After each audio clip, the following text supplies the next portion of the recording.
All right, classmates, to next post I've got for this evening, critical thinking, why students and often teachers don't reason well. For this post, we read chapters 4 and 5 and watched another video with Dr. Paul. And in it, I found the video to be really, really helpful. From the video, I count two main things that I took away from it.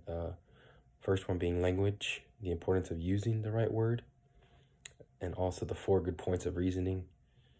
From the readings, the function of thinking and the function of feeling from chapter 4, and then chapter 5, something that I think gets overlooked by a lot of things that we do in life, and practice. So going back to the beginning, from the video, one of the things that Dr. Paul notes in there is that language imposes upon us constraints, so it is logic, and therefore reason introduces us a discipline which we can deduce the meaning. In this, he was saying, words have one single meaning. That's it, period.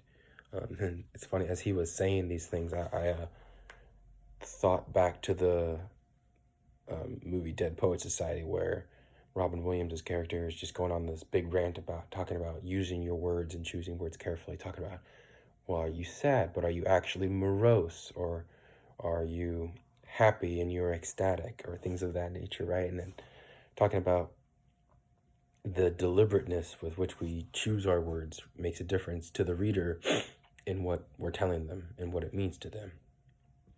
The other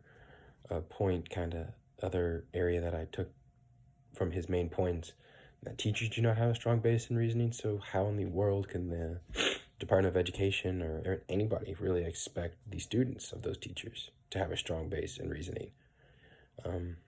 So with this, he talks about the 4 points of good reasoning, talks about analyzing the question, considering alternative criteria, looking at the evidence available in light of all the info that you have available, make inferences based on that evidence or information, and explain why conclusion is reasonable in light of the evidence. By one thing that I've thought about as he was discussing this post, in my own writing, there have been times where I will go off on a tangent. I'll be, plugging away. I've got my subject or whatever for the paragraph that I'm working, and I'll get to a point, and then it's almost like I'll squirrel, and then I'll go off on this tangent, and then weave back into the paragraph.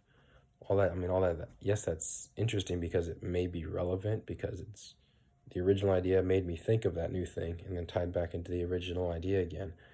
But it's something that I need to make sure that we as writers need to stay cognizant of. It's because too many of those deviations can completely detract any or all understanding that the reader may have of what we're trying to tell them. And so from chapter 4 of the reading, the function of thinking is to create meaning. The function of feeling is to monitor or evaluate meanings created by thinking. And the function of wanting allocates energy to that action. That's page 56 and 57 out of the text. Reading this, I found that there was a bit of a parallel between this and the triad of reason that Dr. Paul introduces in his lecture: the logic of reasoning, the logic of the content, and then the logic of the student's thinking.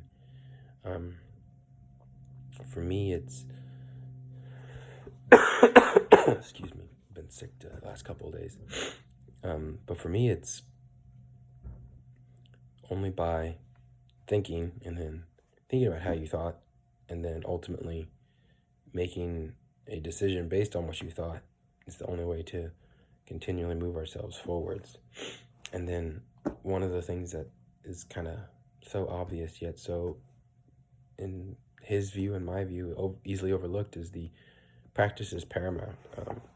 One of the things that the text talked about, sorry, I'm trying to flip back through it really quickly, was the differences between a stage 2 and a stage 3 thinker. The challenge thinker at stage 2, we become aware of problems in our thinking. In stage 3, the beginning thinker, we try to improve our thinking, but without regular practice.